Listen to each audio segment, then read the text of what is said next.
Hello प्यारे बच्चों। तो कैसे हो आप सब। बहुत बहुत स्वागत है आप सभी का आज की इस वीडियो में। और प्यारे बच्चों, आज की ये एक स्पेशल और अभी तक की सबसे ज्यादा डिमांडेड वीडियो, या फिर यूं कहें कि आज का हमारा ये 1.5 घंटे का महा एपिसोड। जी हाँ बच्चों, 1.5 घंटे की स्पेशल और डिमांडेड वीडियो क्लास 9th का आपका इंग्लिश का जो सब्जेक्ट है बच्चों, इंग्लिश लैंग्वेज एंड लिटरेचर का, इसी के एनुअल एग्जाम यानी कि फाइनल के एग्जाम के लिए बहुत ज्यादा इंपॉर्टेंट वीडियो होने वाली है। जी हां, बहुत ज्यादा इंपॉर्टेंट वीडियो है। पता है क्यों? क्योंकि जैसा कि आप सभी को पता है कि कल कल यानी कि जो बच्चे मॉर्निंग शिफ्ट के हैं इनका 5 मार्च को, दैट मीन्स कि कल, और जो बच्चे इवनिंग शिफ्ट के हैं इनका 6 मार्च को यानी कि परसों, आप सभी का इंग्लिश का जो फाइनल एग्जाम है यानी कि एनुअल एग्जाम, जिसे वार्षिक पेपर कहते हैं, ये होने वाला है बच्चों। ठीक है ना? तो आप सभी के 5 और 6 तारीख के पेपर के लिए आज के इस 1.5 घंटे के महा एपिसोड में हम डिस्कस करेंगे बच्चों एक मोस्ट इंपॉर्टेंट पीवाईक्यू यानी कि प्रीवियस ईयर का क्वेश्चन पेपर और एक मोस्ट इंपॉर्टेंट सैंपल पेपर के सॉल्यूशन के बारे में। जी हां बच्चों, और आप यकीन मानो, जिस जिस बच्चे ने आज का ये सेशन पूरा का पूरा एंड तक अटेंड कर लिया ना, आपके एग्जाम की जो प्रिपरेशन है ना, इसमें आपके 5 स्टार लगने वाले हैं। ठीक है? क्योंकि इस सेशन के अंदर हम जो भी क्वेश्चन डिस्कस करेंगे ना, वो सारे के सारे क्वेश्चंस बहुत ज्यादा इंपॉर्टेंट है, सिलेक्टेड है बच्चों क्वेश्चंस, और रिपीटेड क्वेश्चंस हैं, जहां से हर साल पेपर में आपके फाइनल एग्जाम में क्वेश्चन रिपीट होते हैं। तो इस साल भी आपके क्वेश्चंस आने के हाईली चांसेस हैं। इसीलिए मैं कह रहा हूं कि जो जो बच्चा एंड तक देखेगा उसकी एग्जाम की प्रिपरेशन में बहुत अच्छा इजाफा होगा, अच्छी तैयारी होगी।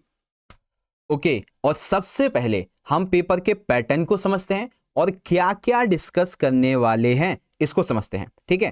तो देखो, पेपर में टोटल आपके 3 सेक्शन होंगे। सेक्शन ए आपका रीडिंग का रहेगा 20 मार्क्स का, सेक्शन बी राइटिंग और ग्रामर का रहेगा 20 मार्क्स का, और सेक्शन सी लिटरेचर 40 मार्क्स का। ठीक है?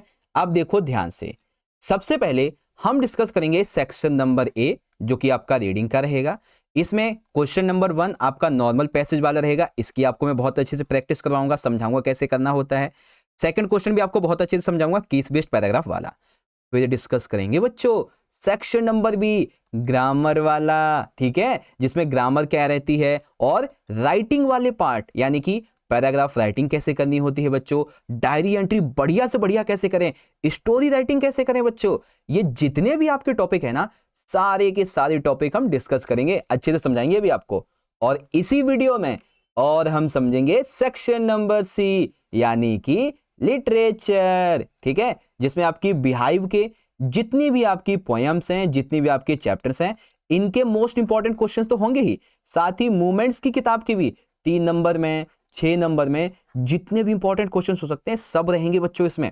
ठीक है? और पता है आपके लिए ना, बिहाइव और मूवमेंट्स के अलग से हमने 3 वीडियो अपलोड किए हैं बच्चों, 3 वीडियो, और वो भी 1 शॉट के। 2 1 शॉट है आपके बिहाइव के, एक पोयम का, एक चैप्टर का, और एक मूवमेंट्स का 1 शॉट है। तो अगर किसी ने वीडियो नहीं देखी है और जो भी सैंपल पेपर करवाए हैं उनकी वीडियो नहीं देखी है, कोई भी मिस हो गई है और इंपॉर्टेंट क्वेश्चन की वीडियो ना देखी हो, तो यहाँ पे आई बटन में आपको एक प्लेलिस्ट मिलेगी बच्चों, उस पर क्लिक करके आप उन वीडियोस को जरूर देख लीजिएगा, बहुत इंपॉर्टेंट चीजें हैं उसके अंदर। ठीक है? बाकी आप सभी बच्चों को वीडियो अच्छी लगती है तो इस वीडियो को लाइक जरूर करिएगा। इस वीडियो पे हम लाइक का एम रखते हैं बच्चों 2100 लाइक का। जी हाँ, ये एक प्यारा सा हमारा सगुन है, तो सारे बच्चे इस सगुन में अपना एक लाइक दान जरूर करें। ठीक है? एक लाइक करें और शगुन यहाँ पे दीजिए। ठीक है? बाकी शेयर करना है दोस्तों में, कमेंट बॉक्स में सारे बच्चे मुझे अपनी राय जरूर बताना कि इस 1.5 घंटे को वीडियो को देखने के बाद में आपकी एग्जाम के लिए जो आपकी प्रिपरेशन है, आपकी जो हेल्प है, कितनी ज्यादा हुई है, प्रिपरेशन कैसी हुई है, प्रैक्टिस कैसी हुई है, इवन सिलेबस का आपका रिवीजन कितना हुआ है, एक बार बताना बच्चों सारे के सारे इस वीडियो को देखने के बाद। तो बच्चों अब बोलो, क्या आप रेडी हो आने वाला 1.5 घंटा मेरे साथ पढ़ने के लिए? ठीक है? और पता है आपको ये वीडियो मैं कितने बजे बना रहा हूं? अभी 1:59 हो रहा है, यानी कि 2 बजे मान लीजिए। ठीक है ना? रात के 2 बज रहे हैं अभी, और मैं इस टाइम आपके लिए वीडियो बना रहा हूं। तो भाई देखो, इतनी मेहनत हम करें आपके लिए, थोड़ा तो प्यार सपोर्ट आपका है वैसे तो ऑलरेडी, जो कि मुझे पता है, और ज्यादा लाइक शेयर करेंगे तो और अच्छा लगेगा। ठीक है? बाकी आप सभी बच्चों को मेरी तरफ से आपका जो पेपर होने वाला है, ठीक है ना, इंग्लिश का, चाहे आपका मॉर्निंग का इवनिंग का हो, सभी को मेरी तरफ से wish you very very all the best. Advance में अच्छे से एग्जाम करना है, तैयारी अच्छी कर लिए, और भी वीडियोस आएंगी, अभी इसके बाद भी आएंगी बहुत सारी वीडियोस, उनको भी देखते रहिएगा। ठीक है, तो चलो बच्चों शुरुआत करते हैं आज के इस 1.5 घंटे के महासेशन को बच्चों। तो चलिए शुरू करते हैं। चलो शुरुआत करेंगे बच्चों बिना देरी करते हुए। देखिए सबसे पहले शुरू करेंगे सेक्शन ए को। ठीक है, सेक्शन ए हमारा ये रहा जो कि रहेगा 20 मार्क्स का। ठीक है, हम इसे पढ़ेंगे अच्छे से और आपकी प्रैक्टिस भी करवाएंगे, लेकिन जल्दी जल्दी से। ठीक है, चलो आर यू रेडी? शुरुआत करें बच्चों आज के इस पेपर की। तैयार हो? अगर तैयार होंगे तो सारे बच्चे लिख देंगे चैट सेक्शन में यस सर जी वी आर रेडी। एक बार सारे बच्चे लिखेंगे चैट सेक्शन में yes sir we are ready, ताकि मुझे भी कंफर्मेशन मिल जाए कि हाँ भाई आप तैयार हो अपनी एग्जाम की तैयारी को करने के लिए। ठीक है, सारे बच्चे जल्दी से बोलेंगे yes sir we are ready ready ready. Yes sir जी। हिस्ट्री कब कराओगे? हिस्ट्री की वीडियो कल से आएंगी। 11th क्लास की हिस्ट्री की वीडियोस कल से आएंगी। डू नॉट वरी, कल से वीडियोस आएंगी। ओके चलिए शुरू करेंगे बच्चों। पहला क्वेश्चन है, पहले हम इसको पढ़ेंगे अच्छे से, फिर इसको अच्छे से सॉल्व करेंगे इसके क्वेश्चन को। इससे पता है क्या होगा, आपकी प्रैक्टिस हो जाएगी अच्छे से। ठीक है, लेकिन जल्दी से देखो क्या लिखा हुआ है। India is known for its rich culture heritage and festivals plays a vital role in uniting people from all walks of life. Bharat अपनी समृद्धि संस्कृति विरासत के लिए जाना जाता है। इसके त्योहार सभी क्षेत्रों में लोगों को एकजुट करने के लिए महत्वपूर्ण भूमिका निभाते हैं। Each festival in India has a unique significance and is celebrated with enthusiasm and favour.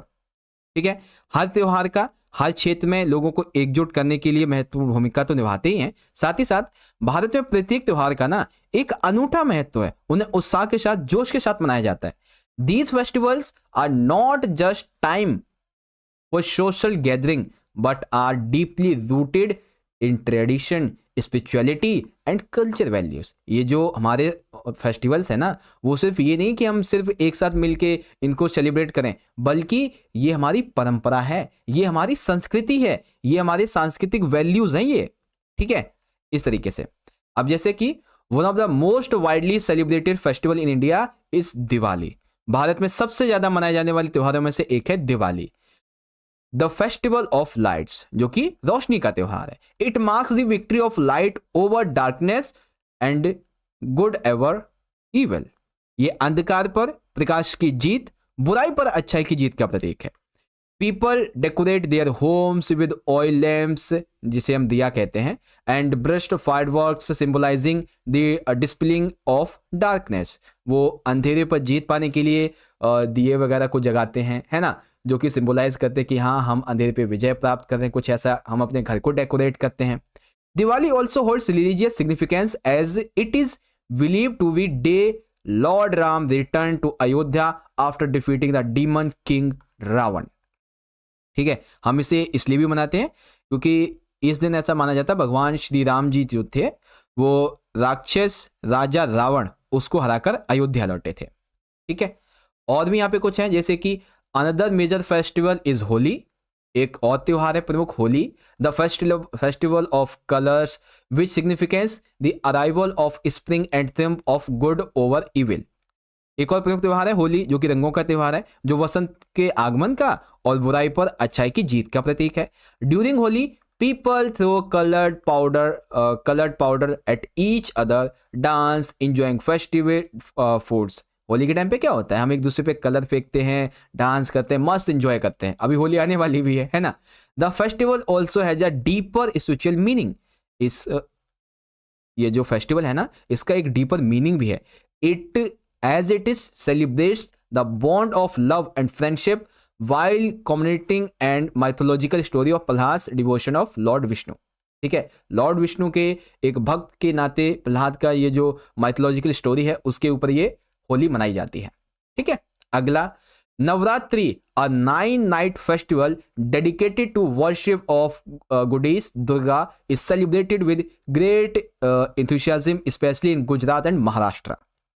Navratri देवी दुर्गा की पूजा के लिए समर्पित 9 दिनों का त्योहार है, जिसे विशेष रूप से गुजरात और महाराष्ट्र में बहुत ही उत्साह के साथ मनाया जाता है।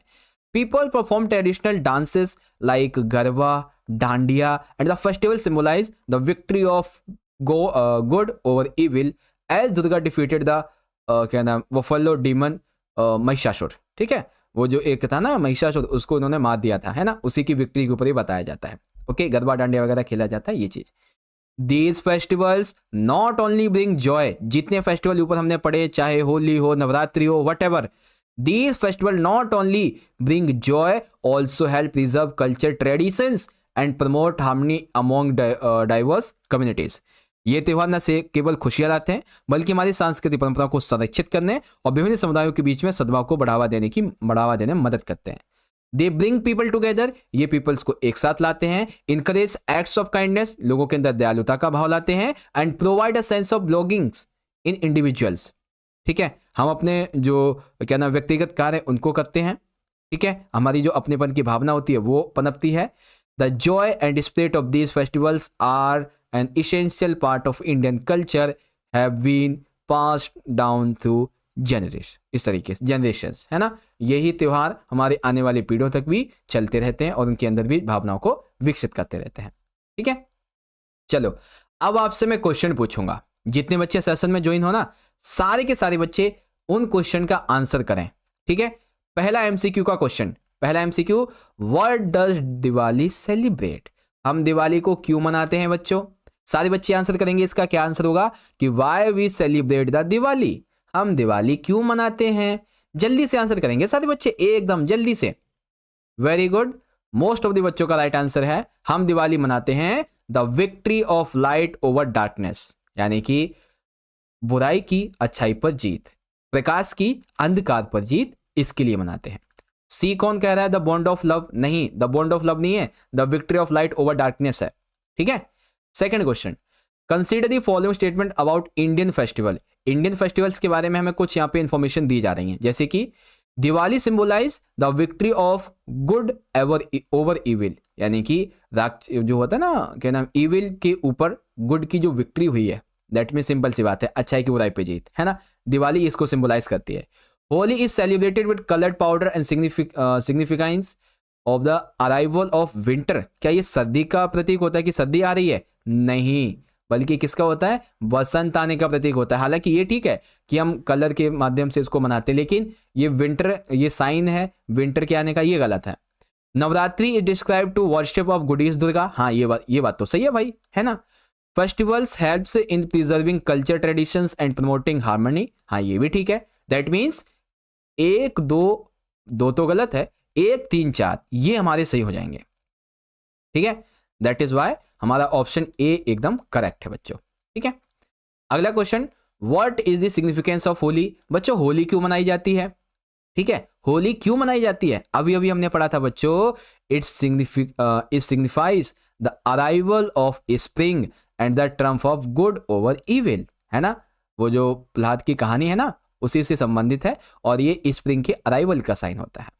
What is the celebrate during Navratri, Navratri के टाइम पे क्या सेलिब्रेट किया जाता है, किसकी पूजा वगैरह की जाती है, ये यहाँ पे कहा गया है। तो बच्चों किसकी पूजा वगैरह होती है, अब ध्यान से देखिएगा इसको, देखो क्या लिखा है, the 9 night festival dedicated to the worship of goddess Durga, यानी कि 9 रातों का ये फेस्टिवल माता दुर्गा की पूजा की जाती है बच्चों, ठीक है।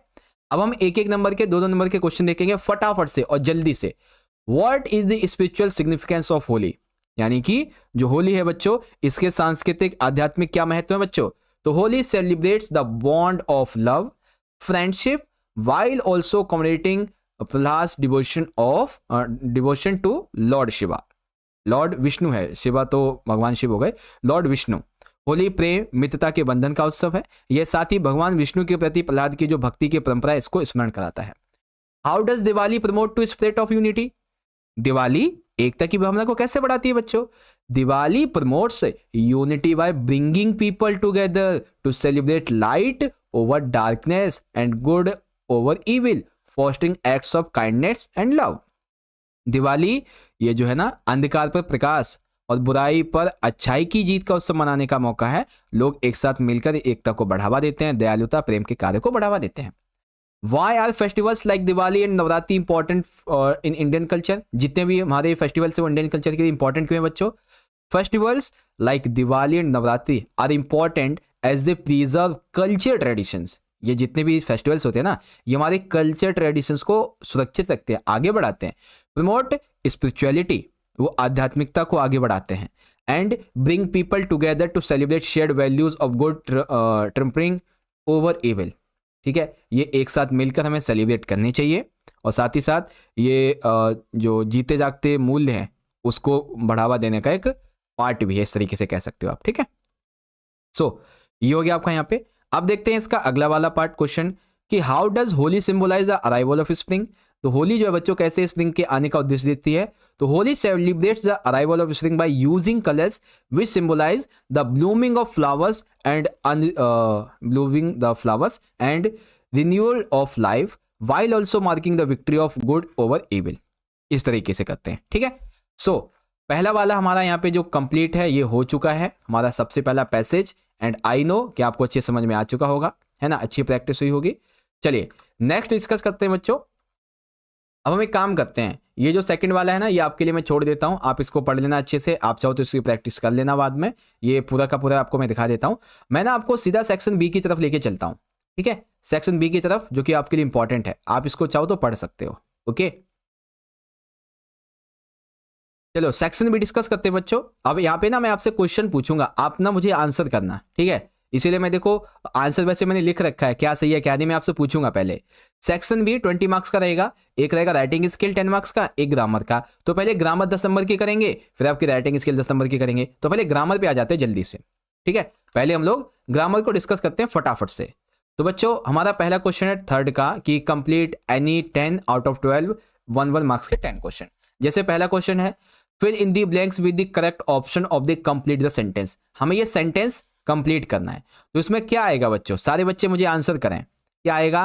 When he arrived at the airport the flight already left. इसका क्या मतलब बच्चों कि ये जो सेंटेंस आपको दिया है ना, इसके रिक्त स्थान में आपको क्या भरना है कि जब वह हवाई अड्डे पर पहुंचे तो उड़ान पहले ही रवाना हो चुकी थी। ठीक है, यानी कि वो जो भी है फ्लाइट जो थी ना वो पहले ही जा चुकी थी। अब यहाँ पे हम क्या भरेंगे बच्चों, देखो ऑलरेडी लेफ्ट यानी कि वो जा चुकी थी, है ना। अब थी है तो सिंपल सी बात है भाई, यहाँ पे क्या आएगा जल्दी से। ओके वेरी गुड, ठीक है, कुछ बच्चे आंसर कर रहे हैं, सी हो जाएगा। हाँ ठीक है, सी हो जाएगा। विल ना, विल का मतलब हो गया कि हम तो करेंगे, अभी ऐसा होता है। देखो यहाँ पे ना हम यूज करेंगे हैड। हैड क्यों यूज करेंगे बच्चों, जरा इसको ध्यान से समझो। देखो हैड इसलिए यूज करेंगे कि the past perfect tense had left, ठीक है, had left is use to indicate that the action, जैसे फ्लाइट लीविंग है, happened before another past event his arrival at the airport. यानी कि कुछ ऐसे इवेंट जिसमें जो चीज ऑलरेडी हो चुकी है उसके बाद दूसरी चीज हो रही है, तो यहाँ पे हम हैड का उपयोग करेंगे। ठीक है, तो यहाँ पे फ्लाइट हैड लेफ्ट ऑलरेडी कुछ इस तरीके से आएगा, दैट्स वाई हैड यहाँ पे यूज किया जाएगा। ओके, मुझे लगा था बच्चे बहुत सारे सही करेंगे, लेकिन कुछ ही बच्चों ने सही आंसर दिया था ए वाला। चलो अब हमारा ये सेंटेंस है बच्चों, हमें ना इसमें से जो एरर है उसको आइडेंटिफाई करना है और करेक्शन इसमें भरना है। ठीक है, तो एरर आइडेंटिफाई करेंगे बच्चों कैसे, देखो द कंपनी विल लॉन्च है, the company will launch their new product next month and the team is currently preparing for the event. मतलब कि जो कंपनी है ना वो अगले महीने अपना एक नया उत्पाद लॉन्च करेगी, टीम फिलहाल इस पे काम कर रही है। ठीक है, तो यहाँ पे ना हमें कौन सा ऑप्शन जो है वो यहाँ से हटाना है, कौन सा इसमें इनकरेक्ट है। तो इनकरेक्ट की जब हम बात करेंगे तो इनकरेक्ट है बच्चों इज। क्यों भाई, क्योंकि टीम जो है ना वो टीम लोगों का एक समूह है, तो टीम एक क्या है बहुवचन है, कोई सिंगुलर नहीं है, सिंगुलर होता तो इज आएगा। That's why team is a collective noun and when referring to a group as a whole the plural verb are should be used. That's why हम यहाँ पे क्या यूज करेंगे, इसकी जगह हम लोग आर यूज करेंगे। ठीक है, बहुत ही सिंपल सा था बच्चों, है ना। चलो अब ये जो क्वेश्चन होते हैं ना रिपोर्टेड स्पीच वगैरह वाले, इसको ना थोड़ा आपको ढंग से समझना पड़ेगा। रिपोर्टेड स्पीच वाले जो क्वेश्चन होते हैं ना इनको आपको थोड़ा ढंग से समझना पड़ेगा। Like report the following dialogue correctly, जैसे कि जॉन कहता है did you attend the meeting yesterday, क्या तुमने कल वाली मीटिंग जो थी वो अटेंड की थी? पीटर कहता है yes I did, it was very informative and productive. हाँ मैंने अटेंड की थी, बहुत ही जानकारीपूर्ण रही थी, उत्पादक मतलब प्रोडक्टिविटी रही थी वो। अब ना इसको रिपोर्ट करो, कन्वर्सेशन को। रिपोर्ट कैसे करेंगे बच्चों? देखो रिपोर्ट ऐसे करेंगे, जॉन आस्क्ड, जॉन ने पूछा, if Peter had attend the meeting yesterday, क्या पीटर ने जो बैठक थी कल की उसमें शामिल हुए थे? And Peter confirm that, Peter फिर कहता है he had and said it was very informative and productive, उसने कहा कि हाँ मैं शामिल हुआ था और बहुत ही महत्वपूर्ण जानकारी मुझे मिली। In reported speech we change the verb tense and structure. ठीक है, हम क्या करेंगे रिपोर्ट स्पीच में, जो वर्ब टेंस है एंड स्ट्रक्चर है इसको पूरा ही चेंज कर देंगे, है ना, इस तरीके से। अब हमारा ये वाला क्वेश्चन कि fill in the blanks with the correct complete sentence लिखा हुआ है, the manager informed the team that the project dash complete by the end of this month. यानी कि जो मैनेजर है ना वो क्या कहता है कि हमें जो है ना इस महीने के एंड तक अपना जो टारगेट है वो पूरा करना होगा, है ना, इस महीने के एंड तक पूरा करना होगा। तो यहाँ पे करना होगा, इसके लिए कौन सा उपयोग होगा बच्चों? हमें करना है, यानी कि हमें करना होगा अपना टारगेट पूरा का पूरा, है ना। तो यहाँ पे कौन सा यूज करेंगे बच्चों? क्या वर्ड आएगा? ठीक है, कौन सा वर्ड यहाँ पे यूज होगा बच्चों? सारे बच्चे आंसर करेंगे जल्दी से एंड फटाफट। ओके ठीक है, कुछ बच्चे ठीक है जो आंसर कर रहे हैं, कुछ बच्चे हैं, ज़्यादा नहीं है। हाँ ठीक है, सही आंसर है बच्चों। यहाँ पे हम लोग यूज़ करेंगे बच्चों विल बी।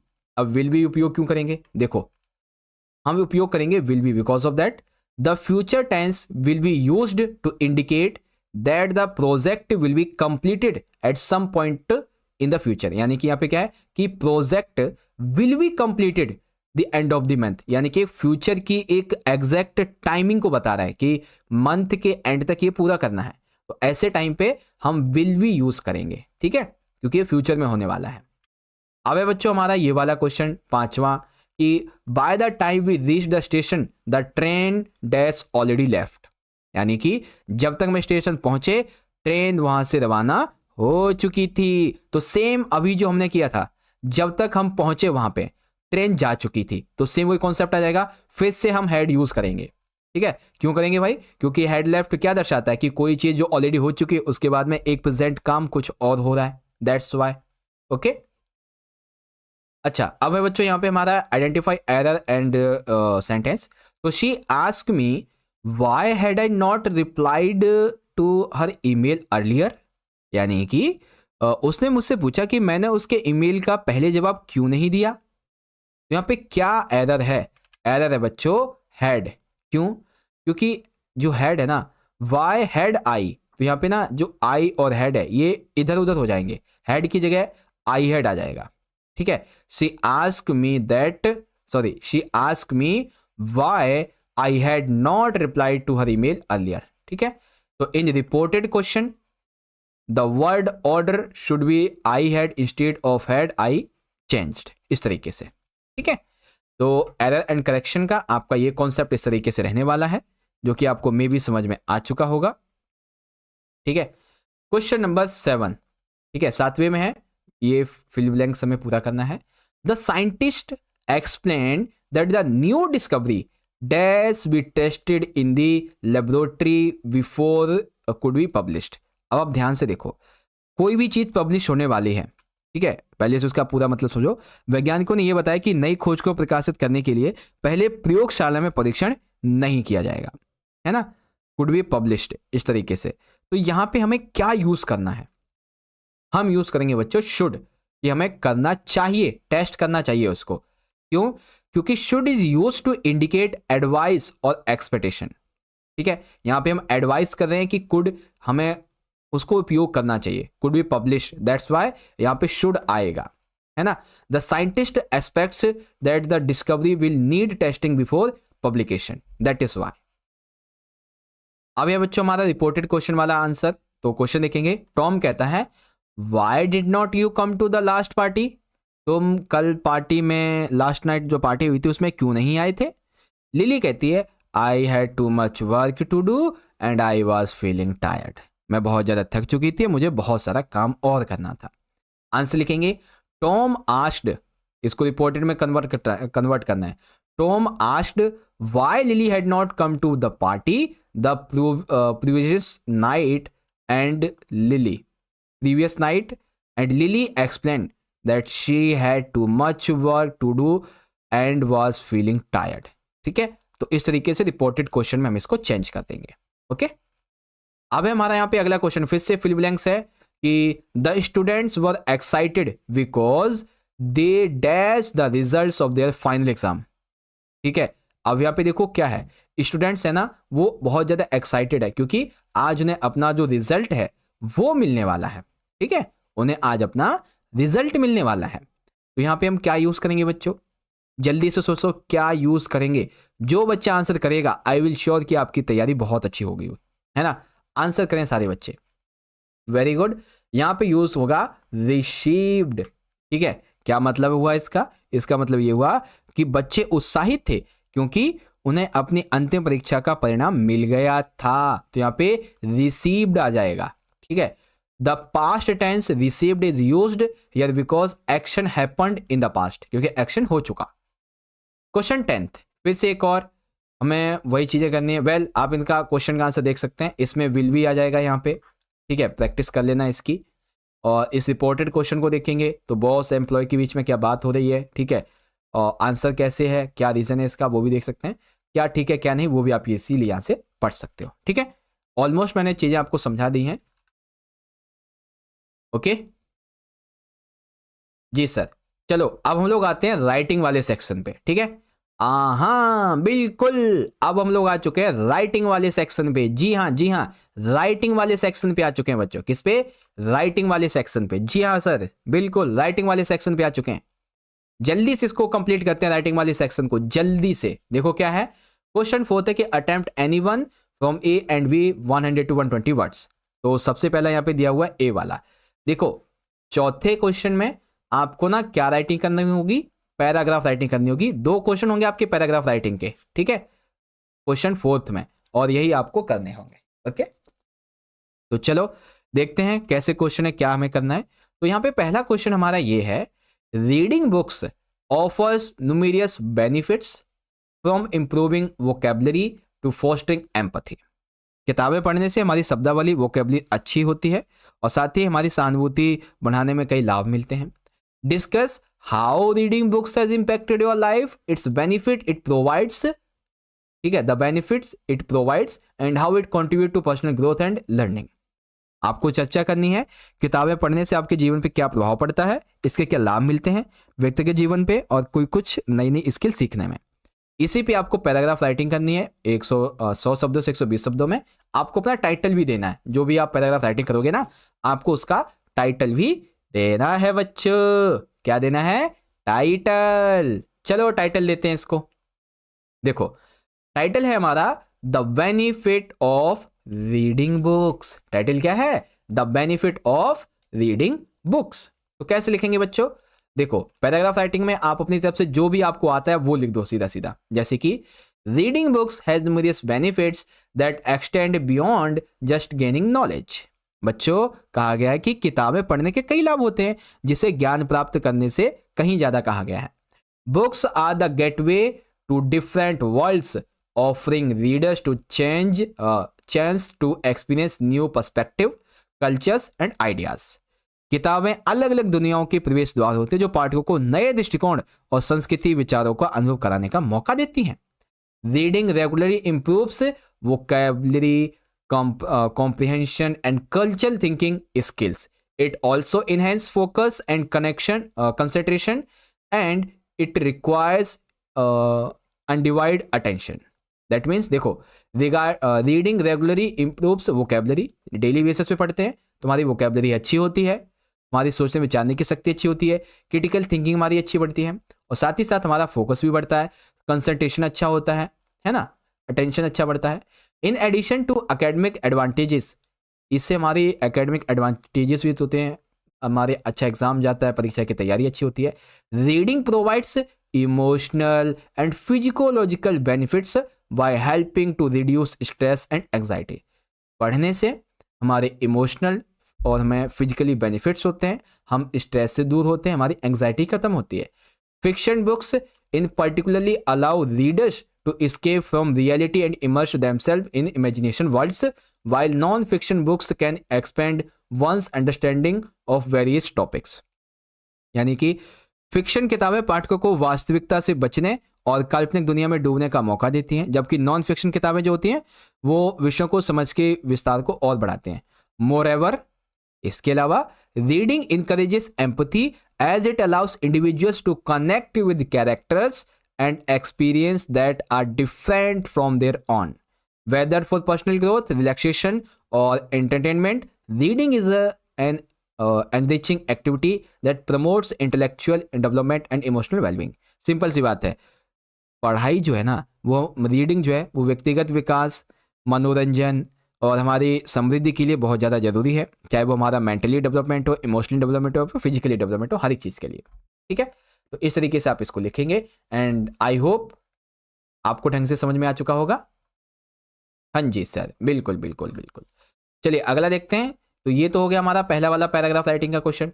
अगला पैराग्राफ राइटिंग का क्वेश्चन देखते हैं बच्चों। Advertising shapes our perceptions of product and service, influencing our choice and behaviours.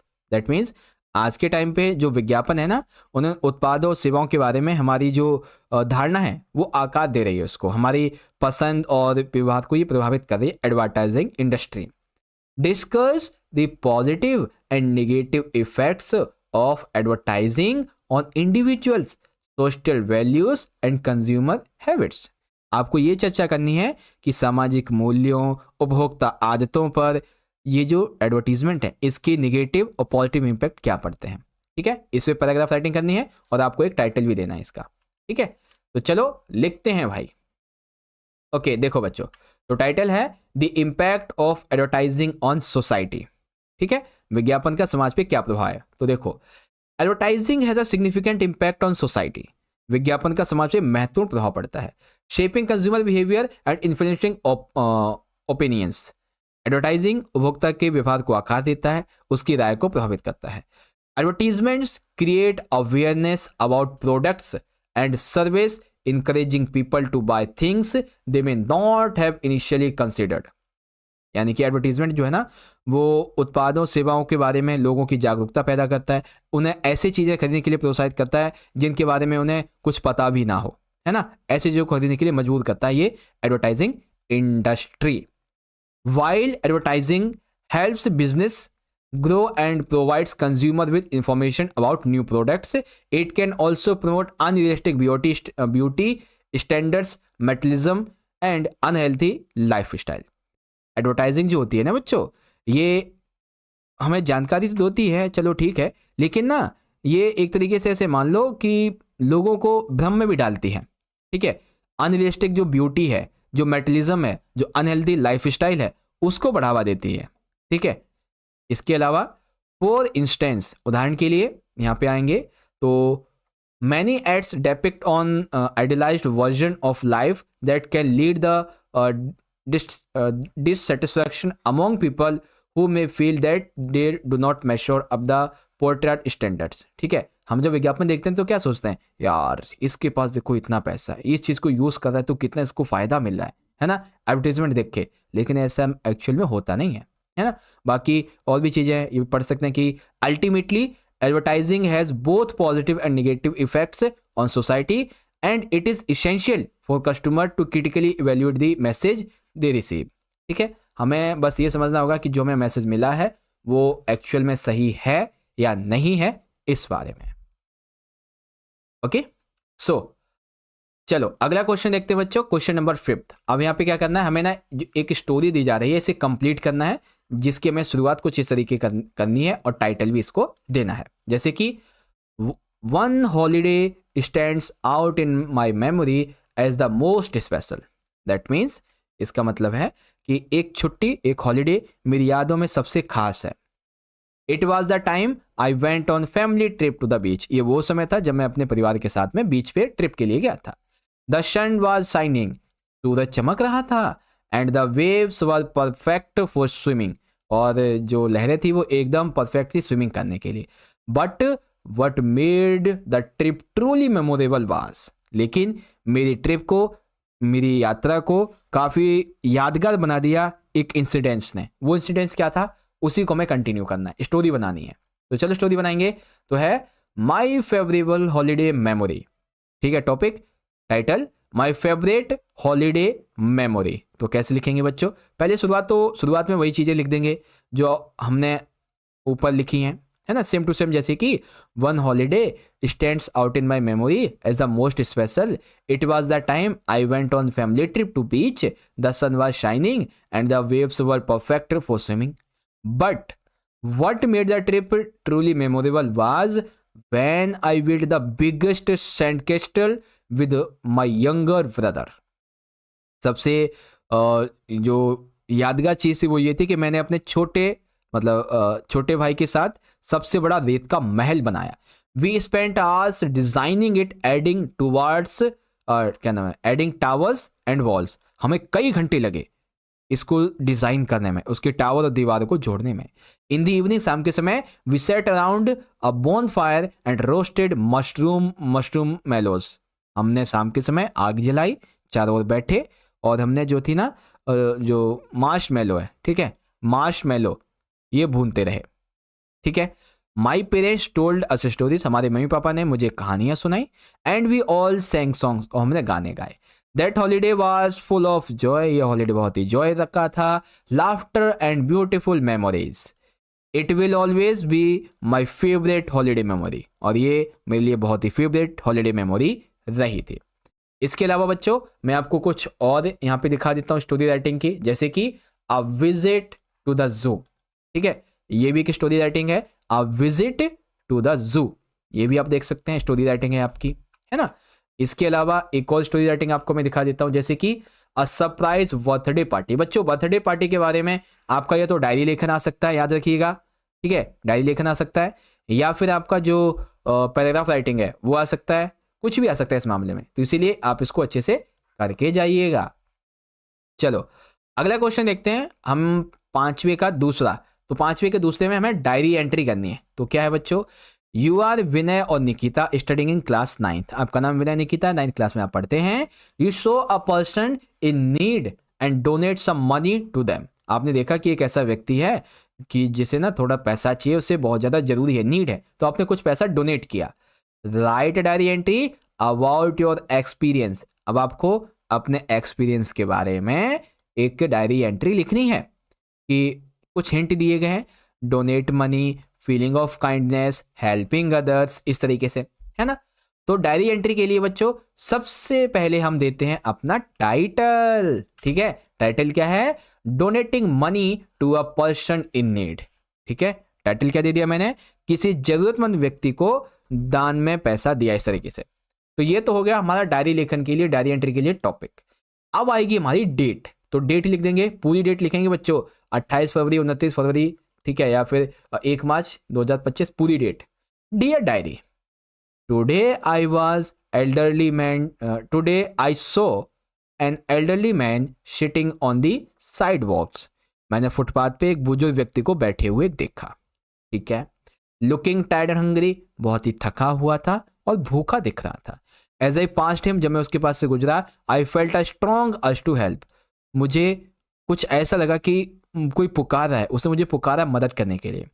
I decide to give him some money, मैंने सोचा उसे कुछ पैसे दे देता हूँ।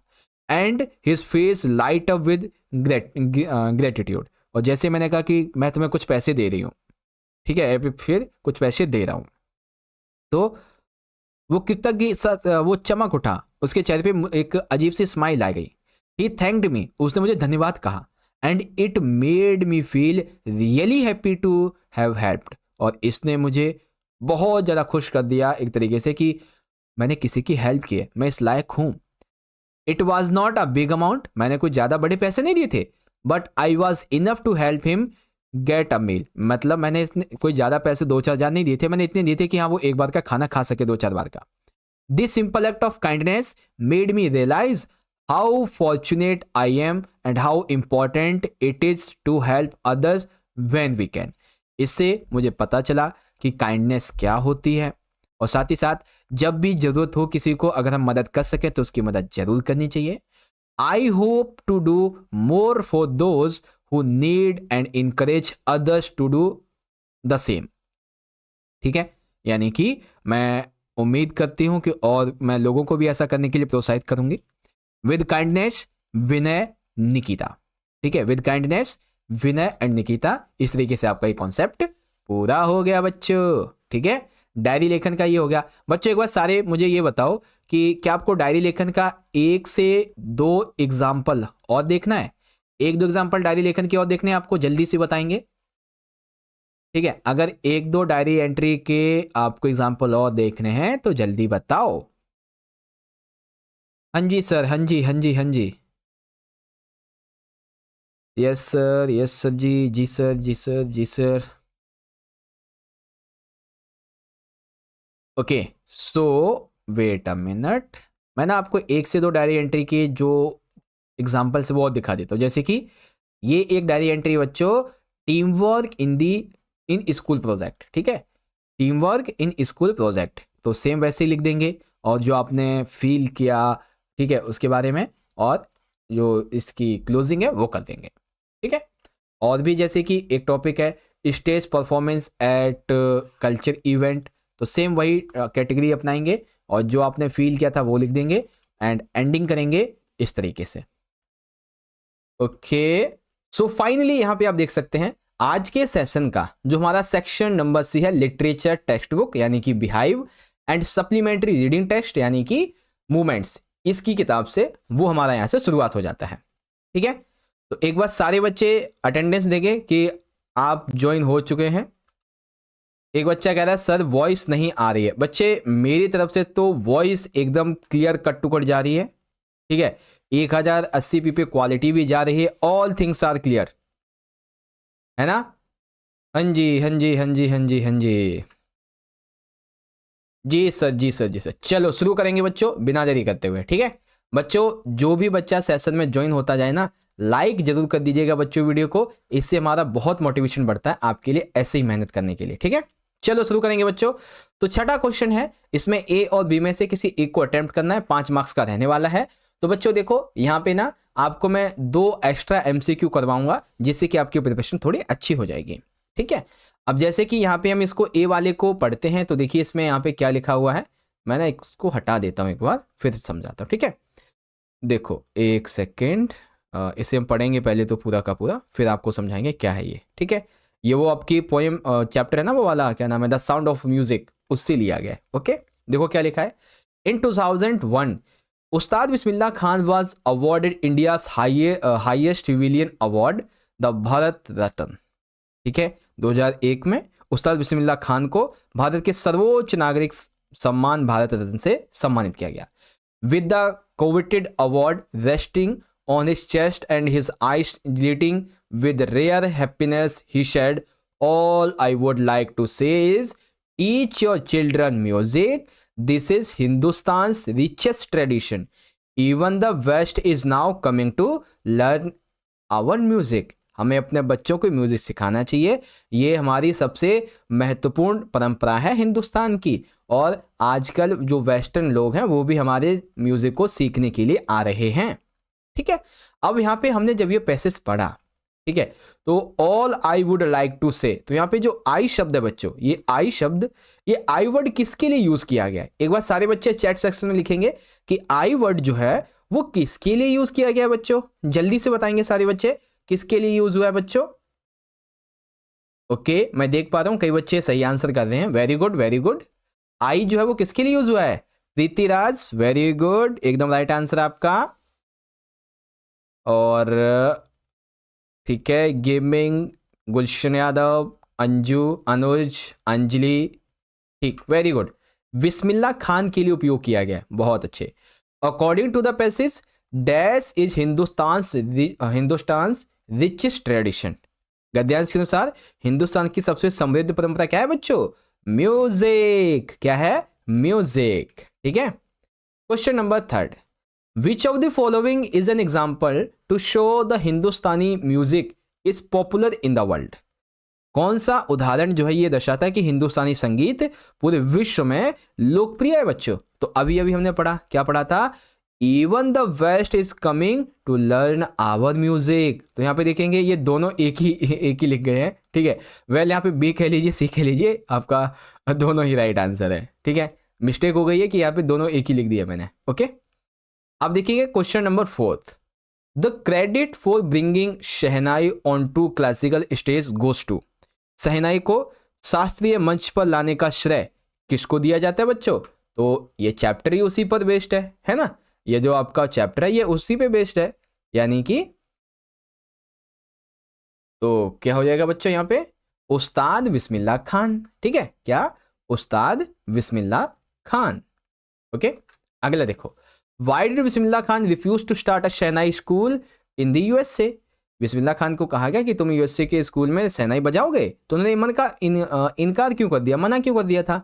उन्होंने इसलिए इनकार कर दिया because in the USA there was no river Ganga and had a great sense of patriotism, so he refuse for it. America में गंगा नदी नहीं थी और उनमें देशभक्ति की भावना बहुत कम थी, इसीलिए उन्होंने मना कर दिया था। और साथ ही साथ उससे उन्हें अपने देश की इसमें कुछ खास बात नहीं नजर आ रही थी, दैट्स व्हाई उन्होंने मना कर दिया था। When and how did Bismillah Khan get his big breaks? बिस्मिल्लाह खान को बड़ी सफलता कब मिली थी बच्चों? ठीक है, बिग ब्रेक्स तो कब मिली थी? Bismillah Khan got his first break when he was just the best performer at all India music concert in Allahabad. ठीक है, बिस्मिल्लाह खान को पहला ब्रेक तब मिला जब उन्हें इलाहाबाद में अखिल भारतीय संगीत सम्मेलन में सर्वश्रेष्ठ कलाकार चुना गया था। एट द एज ऑफ 14, 14 साल की उम्र में ही won the prize with opening of All India Radio in Lucknow in 1983। He got his big break. 14 साल की उम्र में उन्होंने पुरस्कार जीता और 1983 में लखनऊ में ऑल इंडिया रेडियो खोला और उन्हें यहीं पे बिग ब्रेक मिला। ठीक है, ये आपका जो चैप्टर था ना द साउंड ऑफ म्यूजिक, इससे आपके एमसीक्यू हो गए। अब हम दूसरा देखते हैं आपकी सेकंड वाली बुक से। ठीक है, सेकंड वाली बुक से जो कि है इन दी किंगडम ऑफ फूल्स। आपकी जो बुक है ना उसमें मूवमेंट्स वाली, उसमें चैप्टर है इन दी किंगडम ऑफ फूल्स, उसके बारे में है ये। चलो इसके क्वेश्चन को देख लेते हैं। पहला क्वेश्चन है बच्चों, who are they in above lines. तो इसके लिए तो भाई हमें पढ़ना पड़ेगा ये वाला, है ना। दे किसके लिए उपयोग किया गया? जैसे कि we people need a king and minister. हमें किसी ने कहा कि हमें ना एक राजा एक मंत्री की जरूरत है, सेड समवन। अदर्स एग्रीड, अन्य लोग सहमत हुए। They begged the guru and disciple to be their king and their minister. तो ये जो दे वर्ड है, दे वर्ड किसके लिए उपयोग हुआ है? गुरु एंड डिसिपल। ठीक है, यानी कि बोथ हो जाएगा, गुरु एंड डिसिपल के लिए ये दे वर्ड उपयोग किया गया है। ओके, सी वाला। उसके अलावा what happen to the king and minister. King और मिनिस्टर के साथ क्या हुआ था बच्चों? क्या वो मर गए थे या फिर उनको क्या नाम है, वो दूसरे किंगडम में विजिट करने गए थे या फिर रूल नहीं कर पाए या फिर किंगडम छोड़ के चले गए? क्या किया था? ठीक है, उनके साथ क्या हुआ था बच्चों, ये हमें बताना है। तो क्या हुआ था? Very good, they had died, वो फांसी पे चढ़ गए थे। Which among the following is not an adjective. यानी कि यहाँ पे क्या बताना है, एक एडजेक्टिव जो है ना इसमें से विशेषण नहीं है। तो फूलिश यानी कि मूर्ख, ये एक विशेषण है।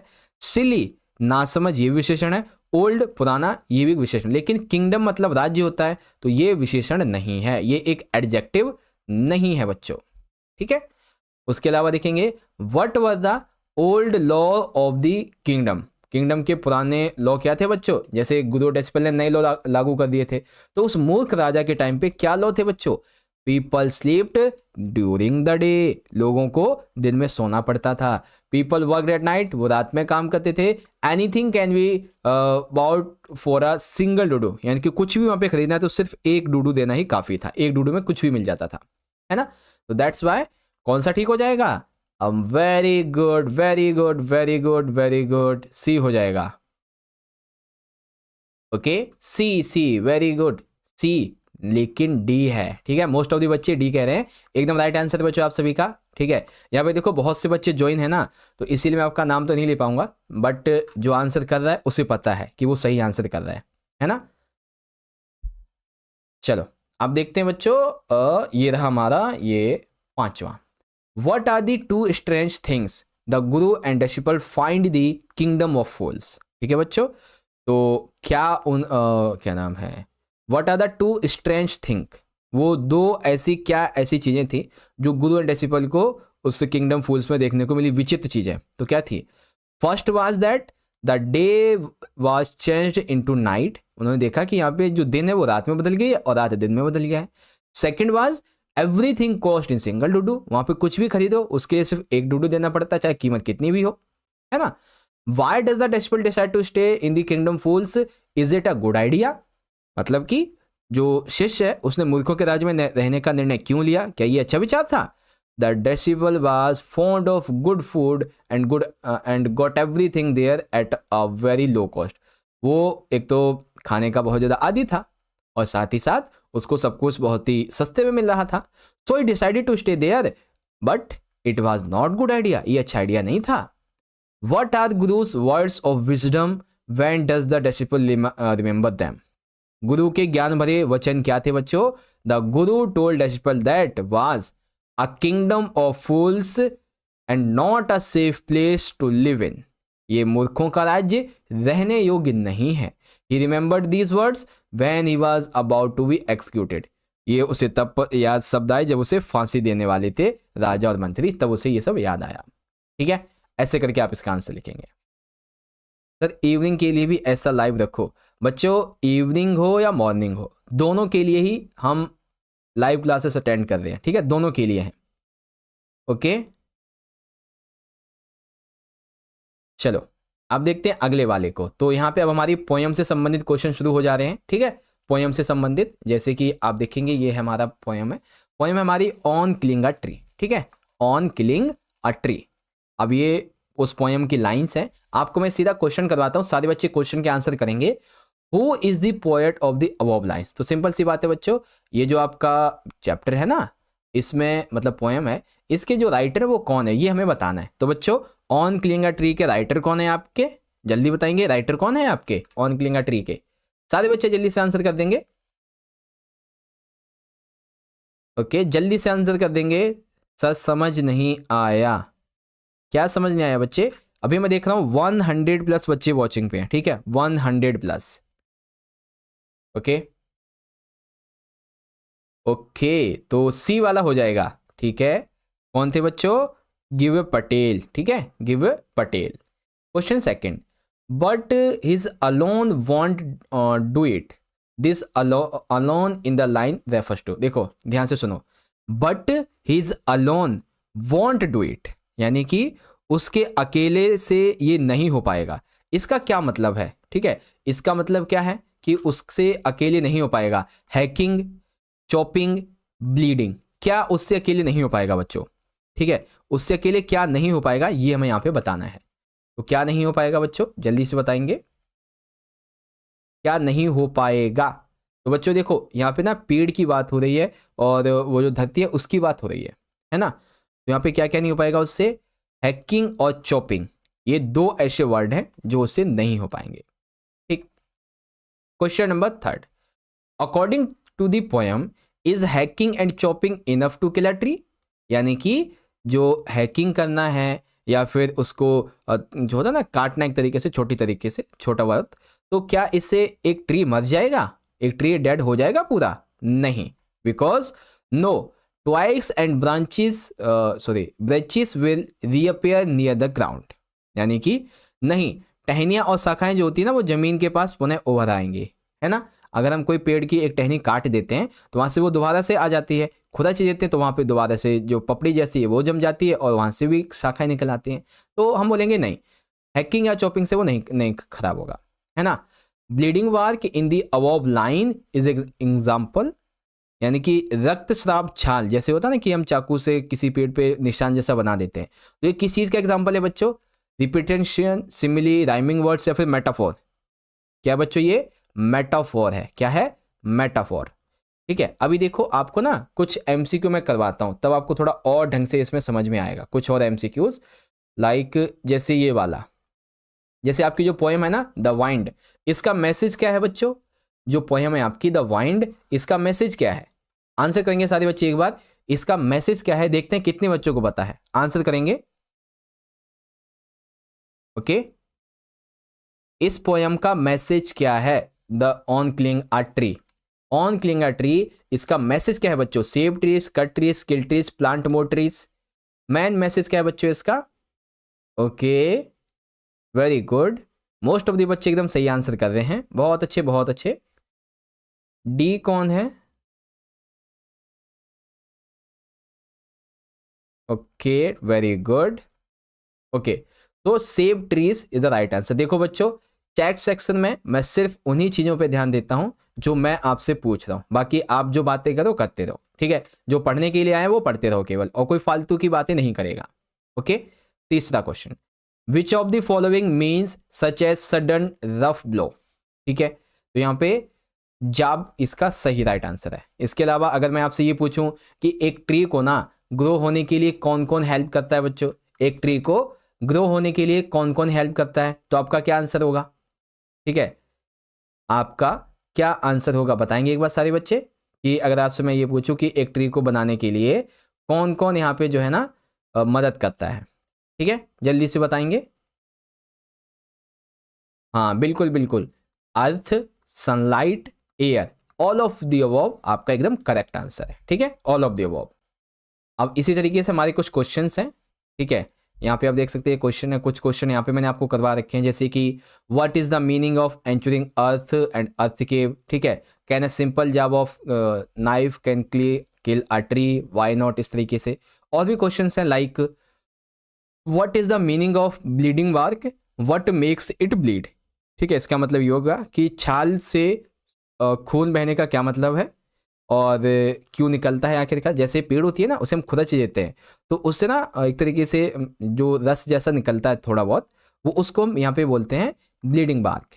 तो bleeding bark refers the wounds create on the tree when it is cut with an axe, यानी कि इससे क्या नाम है, ब्लड के ब्लीडिंग का मतलब ये हो गया एक तरीके से, जो पेड़ होता है ना उस पर जब हम खुरच देते हैं, कुल्हाड़ी वगैरह से काट देते हैं, तो उस पर जो घाव जैसा बन जाता है उसको बोला गया है। The repeated forceful strikes by the woodcutter cause deep cuts making the tree appear as it is bleeding, है ना? जब एक ही घाव पे वो बार बार वार करता जाएगा कुल्हाड़ी से, तो सिंपल सी बात है उसे बहुत ज़्यादा पेन वगैरह होगा, ये चीज़ होती है। What is the meaning of anchoring earth and earth cave? अभी मैंने आपको बताया था ना कि पृथ्वी और पृथ्वी गुफा के अंदर, इसका क्या मीनिंग है? इसका मीनिंग बस सिंपल सा इतना है बच्चों, कि जैसे जो ट्री है ना, हमारा जो ट्री है, ठीक है, और जो हमारी अर्थ है, ओके, ट्री और अर्थ, इनके बीच में ना एक बहुत ही अच्छा बॉन्ड है। बॉन्ड क्या है? ट्री की जो रूट्स होती हैं, ठीक है, ट्री की जो रूट्स होती है ना, वो अर्थ में नीचे की तरफ जाके अपनी पकड़ को मजबूत बनाती हैं। अर्थ जो है उनकी पकड़ को मजबूत बनाने में मदद करती है, ठीक है, उनको पोषण, न्यूट्रिशन प्रोवाइड करवाती है, वाटर प्रोवाइड करवाती है, सन से जो सनलाइट आती है उससे बचाती है, एयर पॉल्यूशन से बचाती है ना? तो बस वही केव वगैरह के बारे में ऐसा कुछ यहाँ पे एग्जाम्पल है। ठीक है, चलो नेक्स्ट पॉइंट है बच्चों आपकी द लेक ऑफ इंसफ्री। ठीक है, द लेक ऑफ इंसफ्री, तो यहाँ पे देखेंगे I will rise and go now and go to Innisfree, मैं उठूंगा, मैं जागूंगा और सीधा चला जाऊंगा कहाँ पे? इंसफ्री के पास। And a small cabin build there of clay and wattles made, इस तरीके से। तो क्वेश्चन है कि what does I refer to the stanza? तो यहाँ पे जो आई है ना बच्चों, वो किसको रेफर कर रहा है? ठीक है, I is refer to which one? I किसको रेफर कर रहा है? सारे बच्चे जल्दी से आंसर करेंगे कि आई किसको रेफर कर रहा है, सारे बच्चे जल्दी बताएंगे। आई रेफर कर रहा है द स्पीकर, वेरी गुड। आई यहां पे रेफर किसको कर रहा है? इस पोएम के स्पीकर को। What is the where is he at the present moment, यानी कि अभी जब ये वो बात कह रहा है ना कि मैं जाऊंगा इंसफ्री, तो इस टाइम पे वो कहाँ पे है? वो किसी जंगल में है, किसी नदी के किनारे है, अपने घर में है, या फिर walking down on the road on London, in London basically. ठीक है, तो वो कहाँ पे है अभी, ये हमें यहाँ पे बताना है। ओके, तो अभी कहाँ पे है बच्चों? हाँ जी, very good very good very good, most of the बच्चों का एकदम right answer, walking down a road in London. कहाँ पे बच्चों? वो अभी लंदन के किसी रोड पे वो चल रहा है। Where does he want to go, poet कहाँ जाना चाहता था बच्चों, पोएट कहाँ जाना चाहता है, अभी अभी हमने पढ़ा था बच्चों, the poet want to go the lake island of Innisfree, है ना, इस तरीके से। और एक ये क्वेश्चन है कि what does he wish to do there, वो वहां पे इंसफ्री पर जाके क्या करना चाहता था, है ना, लेक ऑफ इंसफ्री पर जाके वो क्या करना चाहता था बच्चों, ये हमें बताना है। तो क्या करना चाहता था, टू सिंग अ सॉन्ग, नहीं ज़्यादा नहीं, ये ज़्यादा हो जाएगा, ये करना चाहता था टू मेक अ स्मॉल हट ऑफ क्ले, वो क्या करना चाहता था बच्चों वहाँ पे जाके, वो वहाँ जाकर मिट्टी की एक छोटी सी झोपड़ी बना के रहना चाहता था। ठीक है, अब इसमें हमारे ये कुछ क्वेश्चन है, और ये सारे दोनों क्वेश्चन जो है ना हमारे, ये ऐसे समझ लो कि आपके 3-3 नंबर के क्वेश्चन है। ठीक है, कि what is that fascinates the poet day and night, वह क्या है जो कवि को दिन और रात आकर्षित करता ही रहता है हमेशा। The poet is fascinated by peaceful sound of the waves gently lapping against the shore of the lake, कवि झील के किनारे टकराती लहरों की शांत ध्वनि से मोहित हो जाता है। He imagines hearing this beautiful sound at all times of the day and night. वो कल्पना करता है कि उसे वो सुंदर ध्वनि हमेशा सुनाई देती रहे। He envisions the moonlight glowing brightly at midnight, the noons having a soft purple light, and the sight of linnets, a type of bird, flying in the evening, which captivates him. Evening में वो क्या कहता है कि आधी रात को चमकती चांदनी, दोपहर में हल्की बैंगनी रोशनी, शाम को उड़ते हुए लिनेट्स, एक प्रकार का पंछी, इसके दृश्य की कल्पना वो करता है ना, और यही उसे दिन रात आकर्षित भी करता रहता है। ओके बच्चों, where does the poet want to go and why, poet कहाँ जाना चाहता था और क्यों जाना चाहता था। The poets want to go to the isle of Innisfree, a quiet and peaceful island, the lake love Gill. कवि क्या नाम है, आइलैंड, कवि आइलैंड के लेक ऑफ गिल में एक शांत और शांतिपूर्ण द्वीप जिसका नाम था क्या नाम है, आइल ऑफ इंसफ्री, वहां जाना चाहता था।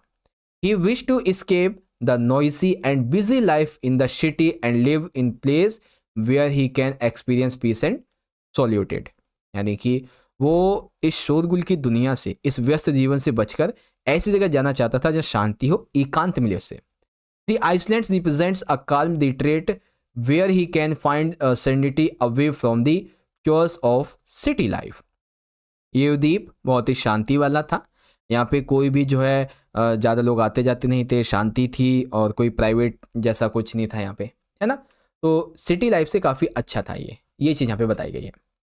ओके जी सर, आ गया समझ, चलिए वेरी गुड। अब हम लोग अपने अगले क्वेश्चंस को देखेंगे जो कि हमारे 2-2 नंबर के 3-3 नंबर के क्वेश्चन है इसके बारे में, है ना। तो हमारा जो 8वां क्वेश्चन है इसमें देखो क्या होगा बच्चों, पेपर में ना आपसे 5 क्वेश्चन पूछे जाएंगे, 5, जिसमें से आपको किन्हीं 4 के आंसर करने होंगे, 3-3 नंबर के 4 क्वेश्चन। लेकिन यहाँ पे आप देखेंगे तो 2, 4, 6 क्वेश्चन मैंने ले रखे हैं, है ना, 6 क्वेश्चन। तो चलो देखते हैं बच्चों, पहला क्वेश्चन क्या है, why did policeman not allow to westerners to enter the temple. ठीक है, ध्यान से समझो, पुलिस कर्मियों ने जो वेस्टर्न लोग थे उनको मंदिर में प्रवेश क्यों नहीं दिया भाई, तो क्यों नहीं दिया था बच्चों, देखो, the policeman prevented the saffron clad westerners for entering the temple because the priest had established that only Hindus could enter. Police वाले ने भगवा वस्त्र पहने पश्चिमी लोगों को अंदर जाने से मना क्यों किया, क्योंकि बच्चों पुजारियों ने ये एक मान्यता स्थापित कर रखी थी कि केवल हिंदू ही उस मंदिर में एंटर कर सकते हैं। Despite their chiffon clothing the policeman was not convinced that they were true Hindus and thus they were not permitted to enter the temple as per the temple's rules. ठीक है, उन्होंने वो जो वेस्टर्न लोग थे ना, एक तो वो पहली बात भगवा वस्त्र पहने हुए थे, लेकिन फिर भी पुलिसकर्मियों को यकीन ही नहीं था कि वो सच्चे हिंदू हैं, इसलिए उन्हें जाने से मना कर दिया, अनुमति नहीं दी, और टेम्पल के रूल के हिसाब से जा भी नहीं सकते थे। अगला, what relationship does the tree have with the earth. ठीक है, जो ट्री है और अर्थ है इसके बीच में कैसा रिलेशनशिप है बच्चों, तो लिखेंगे, देखो, a tree shares a deep and life sustaining bond with the earth. पेड़ और धरती के बीच में गहरा और जीवनदायिनी संबंध है। The earth nutritions the seeds allowing it to sprout and grow into a strong tree. ठीक है, जो धरती है, जो अर्थ है, वो बीज को पोषण देती है, न्यूट्रिशन देती है, न्यूट्रिएंट्स करती है उसको, और उसको ना धरती में अंकुरित होकर पेड़, एक अच्छा पेड़ मजबूत बनने की एक तरीके से उसकी हेल्प करती है। The tree in return, tree क्या करता है रिटर्न में? Helps hold the soil in place preventing erosion. वो क्या करता है? वो अपनी जड़ों से अपने आसपास की मिट्टी को पकड़ के रखता है, उसको मृदा अपरदन जिसे बोलते हैं ना, मृदा का अपक्षय, मृदा का कटाव, उसको रोकता है ये। ठीक है। The roots firmly anchor into the ground drawing essential nutritions and water. धरती इस बात का ख्याल रखती है कि इसको जितने भी इंपॉर्टेंट न्यूट्रिशन चाहिए, जो वाटर चाहिए, वो मिलते रहें। ठीक है, रूट्स को धरती के द्वारा। The earth also protects the roots, earth इसलिए ऐसे भी उसको प्रोटेक्ट करती है कि जो सनलाइट वगैरह आती है, जो भी एयर है या फिर जो भी खराब चीज़ें हैं जड़ों के लिए, उससे दूर रखती है और उसको सर्वाइवल करने में मदद करती है। Even if a tree chopped down, अगर ट्री को आधा काट भी दिया जाता है ना, लेकिन अगर उसकी जड़ें अंदर हैं पृथ्वी के, तो वो दोबारा से रीग्रो हो जाएगा, because earth continues to support it, क्योंकि अर्थ अभी भी उसे सपोर्ट कर रही है। In this way both the tree and the earth depend on each others for survival. ठीक है, ट्री और जो हमारा क्या नाम है, ट्री हो गया और अर्थ है, ये दोनों ही एक दूसरे पर इस तरीके से डिपेंड है। ओके बच्चों? हाँ जी सर, बिल्कुल बिल्कुल बिल्कुल। A very fabulous evening sir, very very very evening, very evening. चलो अगला है हमारा question number 3। Where was Abdul Kalam house situated? Abdul Kalam का घर कहाँ पे था? Write your answer in the context of my childhood. Who were Abdul Kalam's school friends? What did they later became? पहले दोस्त थे कौन उसके और वो बाद में क्या बन गए, ये बताना है। ठीक है, तो चलो बच्चों बताते हैं। देखो क्या लिखा है। Kalam's house was located on mosque street in Rameswaram. ठीक है, कलाम का घर रामेश्वरम में मस्जिद, ठीक है, मॉस्क्यू, मॉस्को नहीं मॉस्क्यू, मॉस्क्यू स्ट्रीट यानी कि मस्जिद स्ट्रीट पे स्थित था। It was their external home build in the mid 19th century. ये उनका पैतृक घर था, ठीक है, जो 19वीं शताब्दी के मध्य में बनाया गया था। The house was a large pucca structure made of limestone and brick reflecting the simple but stable lifestyle of his family. यानी कि यह घर चूना पत्थर ईंट से बना एक बड़ा पक्का ढांचा था, जो उनके परिवार की सरल लेकिन आसानी तरीके से उसके जो नॉर्मल लाइफ स्टाइल है, स्टेबल लाइफ स्टाइल, उसको चला रहा था। ठीक है, अब्दुल कलाम से स्कूल फ्रेंड्स वर क्या नाम था, रामानाथ शास्त्री, अरविंदन एंड शिव प्रकाशन। ठीक है, रामानंद शास्त्री, अरविंदन, शिव प्रकाशन, ये थे उसके फ्रेंड।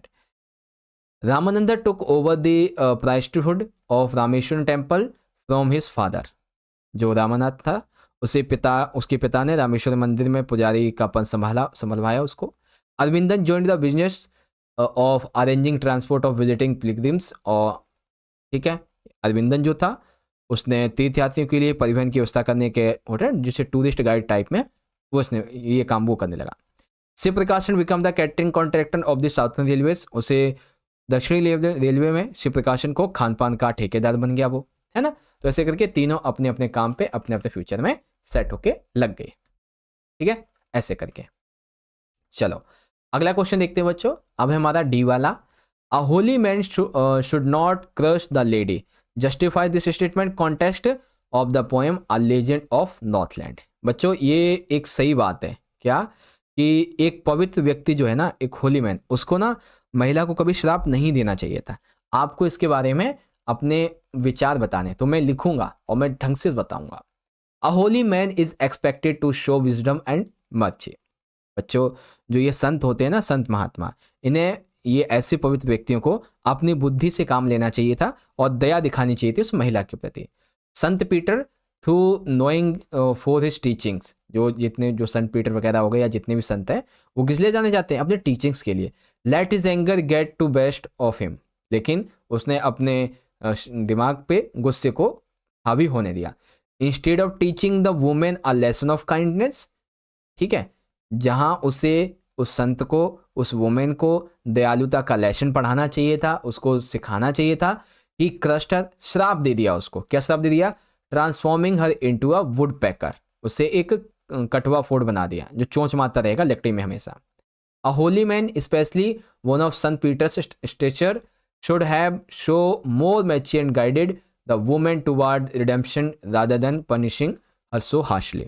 ठीक है, उसे ना उसको समझाना चाहिए था, उसे काइंडनेस का ज्ञान देना चाहिए था, ना कि उसको पनिश करना चाहिए था। वो भी पनिशमेंट ऐसी कि उसका पूरा जीवन ही बर्बाद कर दिया एक तरीके से, है ना। ये चीजें थी बच्चों। ओके, चलो क्वेश्चन नंबर 5 देखते हैं बच्चों। Why did Einstein leave the Munich school for good? यानी कि जो आइंस्टीन ने म्यूनिक स्कूल था, ठीक है, म्यूनिक स्कूल जो था वो छोड़ा था, है ना। क्यों छोड़ दिया था उसने? Why did Einstein have a special interest in Mileva Maria? ठीक है, आइंस्टीन जो था उसका क्या इंटरेस्ट था, ठीक है, माइल्वा एंड मैरी में। माइल्वा एंड मैरी में क्यों उसकी विशेष रुचियां थी? आओ बच्चों देखते हैं। हाँ देखो, he felt suffocated in that school and always got clashed with the teachers, so he felt the Munich school for good। ठीक है, क्या मतलब हुआ सर इसका? इसका मतलब ये हुआ कि उसका जो स्कूल था उसमें घुटन हो रही थी, उसे शिक्षकों के साथ उसका झगड़ा होता रहता था, इसीलिए उसने म्यूनिक स्कूल में जाने का मतलब म्यूनिक स्कूल जो था उसको हमेशा के लिए छोड़ दिया। Einstein thought Mileva Maria was clever and admired her intellect. Einstein को लगा कि मिलेव मैरी चतुर हैं, ठीक है, और उनकी बुद्धि की प्रशंसा की। She was a young Serbian student who came to Switzerland because it was one of the few universities where women could earn degrees. ठीक है, वह एक युवा सर्बियाई छात्रा थी जो स्विट्जरलैंड इसलिए आई थी क्योंकि यह उन कुछ विश्वविद्यालय में से था जहां महिलाओं को डिग्री मिल सकती थी। They shared an interest in art, music, literature which made them connect deeply. वे कला, संगीत, साहित्य में रुचि रखती थी, जिससे कि जो क्या नाम मिलेव मैरी थी और आइंस्टीन थी, इनके बीच का जो संबंध था वो काफ़ी और अच्छा होता चला गया एज ए स्टूडेंट। ओके, तो इस तरीके से आपका ये वाला जो पॉइंट है ई वाला, ये भी पूरा हो गया है ना। चलो अगला देखते हैं बच्चों। अब ना इसका जो ये वाला क्वेश्चन है ऑलरेडी मैं आपको करवा चुका हूं। The road not taken symbolise the metaphor of choice made in life, justify the theme of the poem with reference to its title. तो ये मैं आपको करवा चुका हूं बच्चों, दैट्स वाई आप चाहें तो इसको पढ़ लीजिएगा। ठीक है, ये क्वेश्चन आई थिंक मैं दूसरी तीसरी बार आपको दे रहा हूँ। ठीक है, इंपॉर्टेंट। क्वेश्चन नंबर 9 देखते हैं बच्चों। अब ये जो हमारे जो सेकेंड बुक है ना उससे लिए गए हैं, तो चलो देखते हैं बच्चों। जैसे कि पहला क्वेश्चन है आंसर एनी टू, यानी कि इन तीनों में से हमें किन्हीं दो का आंसर करना है। 3-3 नंबर के दो क्वेश्चन। पहला, Lushkoff is earning 35 roubles a month. Lushkoff महीने में 35 रूबल कमा रहा था। How is he obliged to Sergei for this? इसके लिए वो सर्गेई को किस तरह से आभारी है ऐसे बताता है। तो छोटा सा सिंपल सा आंसर है, Lushkoff owes his new life to Sergei intervention. Lushkoff को अपनी नई जिंदगी सर्गेई की इंटरवेंशन, हस्तक्षेप की बदौलत मिली थी। Without Sergei he would have continue begging. बिना सर्गेई के वो भीख ही मांगता रहता। Sergei introduce him to Olga. Sergei ने ही इंट्रोड्यूस करवाया था ओल्गा से। Who give him to change the work and helped him overcome his dependency on alcohol. इसी ओल्गा ने उसको मौका दिया इस शराब से निकलने का, ठीक है, और अपने ऊपर अपना काबू करने का। This opportunity restored Lushkoff confidence and helped him secure a steady job. इसी वजह से उसके अंदर आत्मविश्वास आया, उसने एक स्थिर नौकरी हासिल करने में मदद की और आज वो 35 रूबल कमा रहा था। ठीक है, इस तरीके से। अगला question, why does grandfather take Toto to Saharanpur and how? What does ticket collector insist on calling Toto a dog? That means दादाजी टोटो को सहारनपुर क्यों और कैसे ले जाते हैं? टिकट कलेक्टर टोटो को कुत्ता कहने पर जोर क्यों देता है ना। तो आओ देखते हैं बच्चों। देखो, टोटो वाज अ मिशीवियस मंकी। टोटो एक शरारती बंदर था। He kept bothering all the other animals in his grandfather's private zoo. वह अपने दादा के निजी चिड़ियाघर में सभी अन्य जानवरों को भी परेशान करता रहता था। It seemed that only his grandfather could handle him properly, ऐसा लगता था कि केवल उसके दादाजी ही उसको संभाल सकते हैं. So he took Toto to Saharanpur in the large black canvas kit bag with some straw. ठीक है, उन्होंने कहा कि मैं सहारनपुर जा रहा हूँ तो इसको ना एक ब्लैक कैनवास के बैग में भर के लेके जाऊंगा. ठीक है. The ticket collector instead on calling Toto a dog because he only charge for dogs on the train and Toto was probably about the same size as a dog. Toto को उसने dog क्यों कहा? क्योंकि अगर टोटो ही यानी monkey ही कहता तो उससे चार्ज नहीं ले सकता, टिकट नहीं बनवा सकता था. लेकिन जब उसको कुत्ते की कैटेगरी में डाला उस बंदर को, तो फिर उसकी भी टिकट बनवाई उसने, है ना. दैट इज वाई उसने टोटो को डॉग कहा था. ओके बच्चों, तो इस तरीके से आपका ये वाला क्वेश्चन हो गया. चलो अगला देखेंगे बच्चों. तो अब आता है हमारा question number C. When does child realise that he has lost his way? How have his anxiety and insecurity been described the lost child? आओ बच्चों ध्यान से समझते हैं. देखो, the child sees around about at the fair and is attract to it. That means कि बच्चा मेले में एक गोल चक्कर देखता है और वह उसकी ओर आकर्षित हो जाता है. He ask his parents for permission to enjoy it. वो अपने मम्मी पापा से कहता है मम्मी पापा मुझे भी जाना है वहाँ पे, मुझे भी ना एंजॉय करना है. On not getting any response from his parents he realise that he has lost his way. ठीक है, जब उसको कोई रिस्पॉन्स नहीं मिला तब उसे एहसास हुआ कि अब वो बिछड़ चुका है अपने मम्मी पापा से. He immediately burst into tears and starts running around in search of them. और जैसे कोई जवाब नहीं मिला उसने पीछे मुड़ के देखा तो ना तो उसके मम्मी थे ना पापा थे, और वो एकदम से इधर उधर घूमने लगा, इधर उधर जाने लगा, चिल्ला चिल्ला के mummy papa mummy papa mummy papa इस तरीके से करने लगा, है ना. तो ऐसे आपको इसका आंसर लिखना. ओके बच्चों, चलो अब अपने 6 नंबर के क्वेश्चन को देखते हैं. तो ये क्वेश्चन ऑलरेडी आपको मैं करवा चुका हूँ बच्चों. ठीक है, कि व्हाट इज गैराट्स प्रोफेशन. तो गैराट का प्रोफेशन क्या था बच्चों? गैराट जो है ना वो एक नाटककार है, और इस प्ले के संबंध में आपको ना आंसर लिखना है ना, इस कहानी के मामले में. तो ये कहानी का पूरा कॉन्सेप्ट दिया गया है. इस कहानी से मैंने वो लाइन लिखी हैं जो कि इसके बारे में सही बैठती हैं गैराट के बारे में, तो आप उसको यहाँ से पढ़ सकते हो. ठीक है, वैसे नहीं करवाने वाला है क्योंकि ऑलरेडी मैंने आपको करवाया हुआ है. ठीक है बच्चों, ऑलरेडी आपको करवा रखा है मैंने. सो आगे बढ़ते हैं बच्चों. अब हमारा इसमें देखो, इसमें एक और क्वेश्चन है कि what were the similarities between the behaviour of doctor and that the snake. तो ये क्वेश्चन भी ऑलरेडी आपको करवाया हुआ है मैंने. ठीक है, कि जो डॉक्टर है ना और जो स्नेक है इसके बीच में क्या वो होते हैं, सिमिलरिटीज होती हैं. तो चाहे तो आप पढ़ सकते हैं, सेम क्वेश्चन आपको मैंने करवा रखा है. ठीक है, जैसे कि जो डॉक्टर होता है ना वो 2 अर्थ सीकिंग डिसीजन लेता है बच्चों. कौन कौन से? कि वो डेली शेव करेगा, अपनी मूछों को पतला रखेगा, बढ़ाएगा उन्हें, और साथ ही साथ अपने चेहरे पे एक चार्मिंग स्माइल रखेगा हैंडसम दिखने के लिए. अब जो स्नेक होता है ना वो भी डॉक्टर के बगल में खड़ा होके वो देखता है अपने आप को, तो वो भी अपने ऊपर बहुत ही सुंदर होता है, मोहित हो जाता है अपने ऊपर ही, है ना. और डॉक्टर देखता है उसको तो कहता है हाँ ये भी यहाँ पे इसीलिए खड़ा है, शायद वो भी अपनी ब्यूटी को एडमायर कर रहा है. ठीक है, वो भी कोई डिसीजन यहाँ पे लेना चाहता है. ठीक है, लेकिन मज़ा तो तब आता है जब सांप जो है अपने आप को और सुंदर दिखने के लिए डॉक्टर के हाथ पे चढ़ जाता है ना, फिर उसको पेन वगैरह होता है, ये सारी चीज़ें हैं. अच्छा एक सेकेंड, ये वाला जब हम कर ही रहे हैं तो आपसे मैं एक आधा क्वेश्चन पूछता हूँ MCQ वाला. ठीक है, देखने कितने बच्चों को पता है. ओके, अभी ना 1-2 क्वेश्चन पूछता हूँ. एक सेकेंड, ये कौन सा वाला है? The last leaf. ठीक है, और ये वाला है. ठीक ठीक, हाँ ये वाला क्वेश्चन. ये चलो एक बार बताएंगे सारे बच्चे.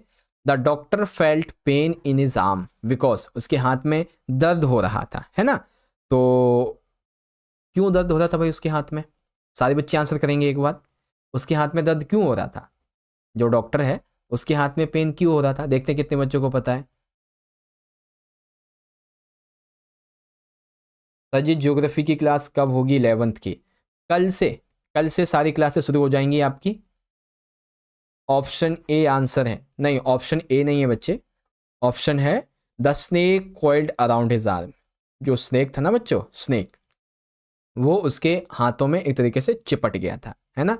जैसे आपने देखा होगा ना कई बार रील्स वगैरह में भी. The leaden rod her arms. Leaden rod जो है ना बच्चों इसका यहाँ पे क्या मतलब है, ठीक है। जो लीडन रॉड है इसका क्या मतलब है यहाँ पे, सारे बच्चे आंसर करेंगे जल्दी से, देखते हैं कितने बच्चों को पता है लीडन रॉड का क्या मतलब है यहाँ पे। ओके, लीडन रॉड का क्या मतलब है, जल्दी से। लीडन रॉड यहाँ पे क्या यूज किया गया है। बिल्कुल बिल्कुल बिल्कुल, वो जो सांप था ना, अ ब्लैक कोबरा, इसके लिए उपयोग किया गया है द लीडन रॉड, ठीक है। अब जैसे एक छोटा सा क्वेश्चन है, जैसे कि एक शब्द है बच्चों, थिन, ठीक है। थिन, थिन का मतलब क्या होता है, थिन का मतलब होता है पतलो, मतलब पतला, ठीक है। थिन का मतलब होता है पतला, ओके। थिन का मतलब पतला। तो इसका जो अपोजिट वर्ड है, अपोजिट वर्ड, वो हमें यहाँ पे फाइंड करना है, अपोजिट वर्ड फाइंड करना है। तो कौन सा अपोजिट वर्ड, हाँ बी है, थिक थिक थिक थिक, मोटा, बिल्कुल बिल्कुल, ठीक हो जाएगा। How was doctors life saved, doctor ने अपनी लाइफ को कैसे सेव किया था बच्चों, कैसे सिया था, कैसे सेव किया था, चूहेदानी से, डर्टी वेस्ट से, अपनी वाइफ से, या फिर मिरर से सेव किया था, कैसे उसने अपनी जान बचाई थी बच्चों, ठीक है। उसने अपनी जान कैसे बचाई थी। नीतीश डी, माइन डी, वेरी गुड, माइन नवी डी, ओके। पवन यादव, जो बच्चे राइट आंसर लेंगे ना, मैं उन्हीं का उन्हीं को बताऊंगा केवल, ठीक है। और ये कौन है, हीरोवाइन गेमिंग, ओके। और भी बहुत सारे बच्चे आंसर कर रहे हैं, 150 प्लस बच्चे वॉचिंग पे हैं, ठीक है। 150 प्लस बच्चे वॉचिंग पे भाई, 150 प्लस। सो अभी लाइक की संख्या में देख रहा हूँ ओनली 104 है बच्चों। सेशन के एंड होने से पहले कम से कम इसको 151 प्लस कीजिए, ठीक है, मिनिमम 151 प्लस, ठीक है। जल्दी से इसको टारगेट को पूरा करें, फिर हम लोग और भी आपके लिए और भी इंपॉर्टेंट चीज़ों को लेके आएंगे, ठीक है। मैं देख रहा हूँ फिर से वॉचिंग संख्या 170 प्लस हो चुकी है, ओके, 170 प्लस। अब मैं आपसे और भी एक आधा एमसीक्यू पूछता हूँ, देखते हैं कितने बच्चों को आंसर पता है, ठीक है। जैसे कि ये बताओ बच्चों कि जॉन्सी जो थी, जॉन्सी, उससे कौन सी डिसीज थी, जॉन्सी को कौन सी डिसीज से वो जूझ रही थी, जॉन्सी को क्या डिसीज थी बच्चों, ठीक है। जॉन्सी कौन सी डिसीज थी, उसे निमोनिया था, फ्लू था, कोरोना था, कैंसर था, क्या था बच्चों जॉन्सी को। हाँ वेरी गुड, सही आंसर है, बिल्कुल सही आंसर है, निमोनिया था उसको, बहुत बढ़िया, निमोनिया था। दैट इज वाई कि वो जीना नहीं चाहती थी, इसीलिए तो वो कह रही थी मुझे जीना नहीं है, वो आईवी क्रीपर पे लास्ट पत्ता जैसे ही वो उड़ेगा मेरी भी डेथ हो जाएगी, ऐसा उसने एक अपना बिलीफ बना लिया था, है ना। दैट इज द वाई, तो यहाँ पे जो है ना, pneumonia is the right answer, okay.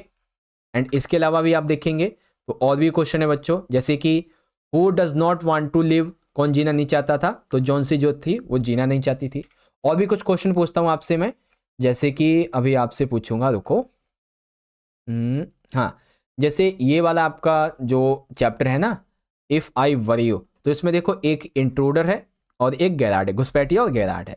तो इसमें आप देखेंगे जैसे ये वर्ड है कि I can eat well sleep, इस तरीके से, I have go freedom, go again, go to again, इस तरीके से। तो ये जो आई वर्ड है, आई वर्ड, ये किसको रेफर करता है बच्चों, ठीक है। आई वर्ड किसको यहाँ पे रेफर कर रहा है, आई वर्ड किसको रेफर कर रहा है बच्चों, एक बार सारे बच्चे जल्दी बताएंगे, आई किसको रेफर कर रहा है यहाँ पे।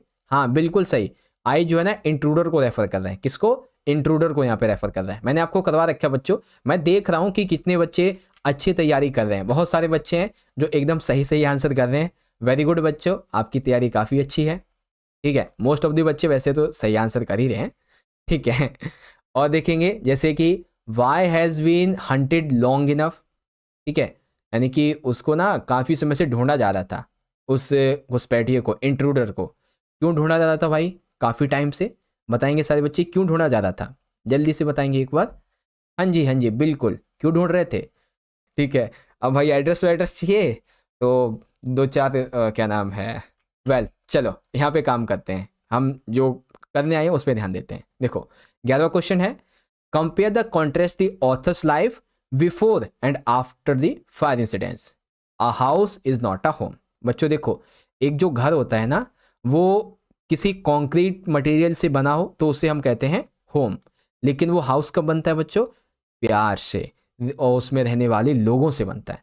तो यहाँ पे हमें ये बताना है कि जो ऑथर है उसकी लाइफ उस फायर इंसिडेंट से पहले कैसी थी और फायर इंसिडेंट्स के बाद कैसी हुई, ये हमें बताना है, ठीक है। तो चलो बच्चों देखते हैं। बिफोर द फायर इसको ना थोड़ा पतला कर देता हूँ। हाँ, before the fire incidents the author lived a calm and content life. तो बच्चों क्या बताया गया यहाँ पे कि आग की दुर्घटना से पहले जो लेखक है वो शांत और संतुष्ट जीवन जी रहा था। He had recently joined a new high school, अभी उसने कुछ ही टाइम पहले एक नया हाई स्कूल भी ज्वाइन किया था। Which felt overwhelming as he was starting fresh. ठीक है, उसे हाल ही में एक नया जो स्कूल उसने दाखिला लिया था ना, उसे बहुत ही भारी जैसा लग रहा था क्योंकि वहाँ पे ना एक नई शुरुआत थी, नए नए दोस्त बनाने थे। He felt lonely because his close friends and had been sent to different school. उसके जो करीबी दोस्त थे उनको दूसरे स्कूल में भेज दिया गया। Missing his old friends, old school friends and teachers, he often visited them and made efforts to adjust to his new life। ठीक है, वो अपने पुराने दोस्तों से, स्कूल दोस्तों से, टीचर से मिलने जाया करता था और अपनी पुरानी लाइफ को जी रहा था, एडजस्ट कर रहा था। हाउएवर, इसके बाद आफ्टर द फायर, यानी कि फायर इंसिडेंट्स के बाद the author was shattered. Author जो था वो टूट चुका था, बहुत डर चुका था। लूजिंग ऑल ब्लॉगिंग्स, उसकी सारी वस्तुएं खो चुकी थी, वो उस फायर इंसिडेंट्स में जल चुकी थी। अलोंग विद हिज कैट, उसकी जो कैट थी वो भी खो चुकी थी। Depend his sorrow. ठीक है, अब वो क्या नाम है, उसका जो दुख था वो और गहरा होता चला गया, specially with the added pressure of adjusting to the new school. एक तो फायर इंसिडेंट्स है, अब वो उसके ऊपर प्रेशर है कि नए स्कूल को कैसे एडजस्ट करे। He no longer wanted to attend school and the one point he felt hopeless that lost to desire to life। बच्चों जीवन जीने के लिए ना हमें एक डिज़ायर जरूरी चाहिए, हमें एक उद्देश्य चाहिए अपने जीवन को जीने के लिए, है ना। तो अब उसका जीवन जीने का उद्देश्य भी चला गया, खास करके उसकी बिल्ली चली गई। He missed his cat immensely and often visited the spot where his house had once stood hoping to find it again। ठीक है, वो बिल्ली के उस घर पे जाता है जहाँ पे वो रहती थी, दरअसल छोटा सा जो घर होता है ना, कैट हाउस, वहाँ जाता है, उसे नहीं मिलता है ना। तो ये स्थिति होती है उसके फायर इंसिडेंस से पहले, फायर इंसिडेंस के बाद में।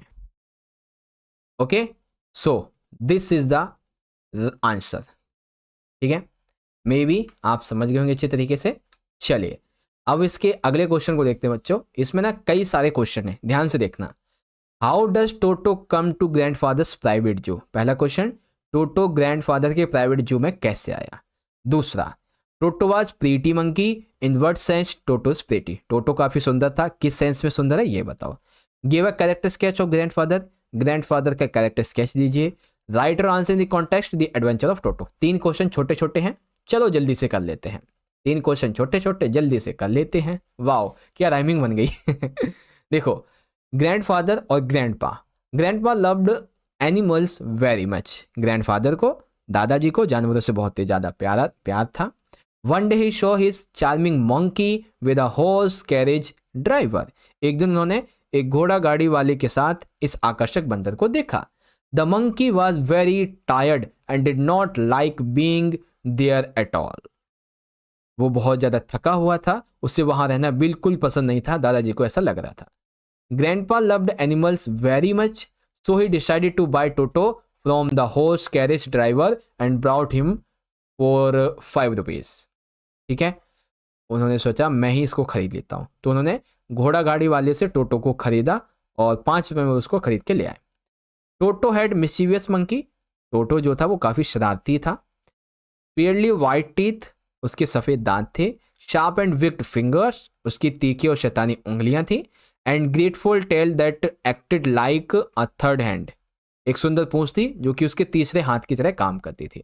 टोटोस smile was sweet and frightening to the elderly Anglo Indian women. Toto की मुस्कान बूढ़ी एंग्लो इंडियन महिलाओं को मीठी और डरावनी भी लगती थी। All this quality combine to make him handsome, और इसी वजह से वो हैंडसम या फिर टोटो जो था वो प्रीटी लग रहा था। अब दादाजी का कैरेक्टर स्केच आ जाओ, लिखते हैं। The narrator's grandfather was very fond of animals. कथावाचक के दादा जानवरों के बहुत ज़्यादा शौकीन थे।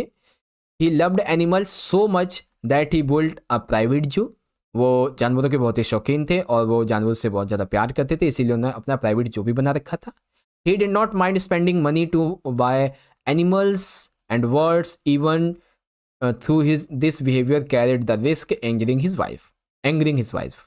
ठीक है, वो जानवरों और पक्षियों को खरीदने के लिए पैसा खर्च करने से कभी नहीं कतराते थे, कभी भी नहीं कतराते थे, भले ही उसकी पत्नी उससे नाराज हो जाए, उसका वो जोखिम भी उठा सकता था।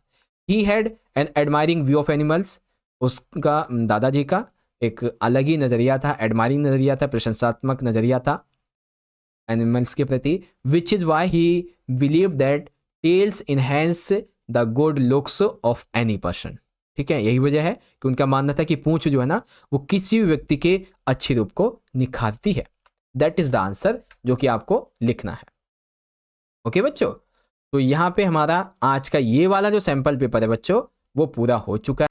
ओके, तो इस तरह से प्यारे बच्चों आप सभी ने मेरे साथ मिलकर आज के इस 1.5 घंटे के महा एपिसोड में क्लास 9th का आपका इंग्लिश का जो सब्जेक्ट है बच्चों, इंग्लिश लैंग्वेज एंड लिटरेचर का, इसी के एनुअल यानी फाइनल एग्जाम के लिए एक मोस्ट इंपॉर्टेंट जो आपका पीवाईक्यू था, सैंपल पेपर था, उसको सॉल्व कर लिया है बच्चों। और आशा करता हूं कि हमने आपकी जितनी भी प्रैक्टिस करवाई है, चाहे वो सेक्शन ए की हो, चाहे वो सेक्शन बी की हो, और चाहे वो सेक्शन नंबर सी की हो, इन सभी प्रैक्टिस से डेफिनेटली आपको बहुत ज्यादा हेल्प मिली होगी आपके एग्जाम के लिए, आपकी प्रिपरेशन में, आपकी प्रैक्टिस में, आपके पूरे के पूरे सिलेबस की रिवीजन में, है ना।